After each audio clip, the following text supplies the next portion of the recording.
आई, आपल्याला मामाच्या गावाला कधी जायचंय? सगळे मुलं मामाच्या गावाला गेली, फक्त आपणच राहिलो. उद्या जाऊ ना आपण. हो बाळा, जाऊ आपण, पण आता नाही, नंतर जाऊ. अगं पोरगी म्हणते तर जा, 2-3 दिवस जाऊन ये ना माहेरी. बाळा, तू आता अभ्यास कर जा. अगं अश्विनी, 2-2 वर्ष तू माहेर जात नाही. याच्या अगोदर तू महिन्या महिन्याला माहेरी जायची. काय झालंय का असं? तुझ्यात आणि भैयात काय झालंय का?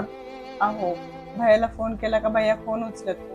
आणि फोन इकडून तिकडून उचलला की माझ्याशी बोलण्याचं टाळतच राहतो. इकडं आहे तिकडं आहे असं सांगत राहतो. आणि आता मला फोन सुद्धा करूशी वाटत नाही, कारण की ते आता शहरामध्ये गेले आणि शहरामध्ये त्यांनी स्वतःचा फ्लॅट वगैरे घेतला, तर त्यांना गरीब बहिणीची आठवण सुद्धा येत नाही ना, आणि त्यांना लाज वाटते. त्यासाठी मग म्हणून मला जाऊ वाटत नाही तिथं. कुठल्या ना कुठल्या कारणावरून अपमानित केलं जातं तिथं. अगं बरोबर आहे तुझं. आपली परिस्थिती गरीब आहे आणि त्यांची परिस्थिती श्रीमंत आहे, त्याच्यामुळे लाज वाटत असेल त्यांना. एकेकाळी त्यांची परिस्थिती आपल्यासारखीच होती, तेव्हा तर ते खूप चांगले बोलायचे. पण मला हे कळत नाही, पैसा आल्यावरच माणूस एवढा का बदलतो? अहो, जोपर्यंत भैयाचं लग्न झालेलं नव्हतं तोपर्यंत सर्व व्यवस्थित होतं. जेव्हा त्याचं लग्न झालं, सर्व गोष्टी बदलत गेल्या आणि भैया सुद्धा आता खूप दूर गेला आमच्यापासून. आणि हो, जोपर्यंत माहेरात आई वडील असतात तोपर्यंतच माहेर पण असतं. एकदा आई वडील गेले तर मुलीचं माहेर पणच संपतं. आणि कोण भाऊ आणि कोण भाऊजया, कोणी कोणाचं नसतं.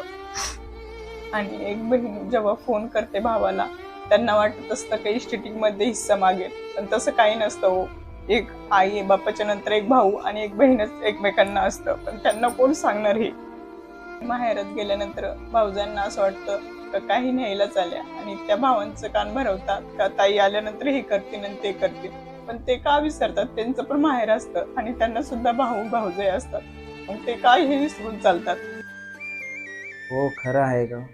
तू प्रत्येक वेळेस माहेरी गेल्यानंतर मी प्रत्येक वेळेस तुला सांगत असतो, भले बाईयांनी तुला काही दिलं नाही दिलं त्याच्यावर राग रुसवा करू नको, कारण आपल्याला देवाने दिलंय ते आपल्यासाठी भरपूर काय आहे.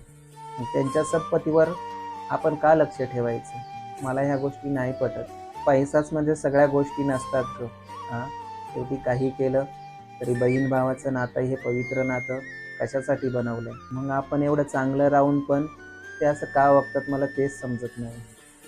काही नाही ग, गैरसमजामुळं सगळी नाती तुटायला लागल्यात, दुसरं काही नाही.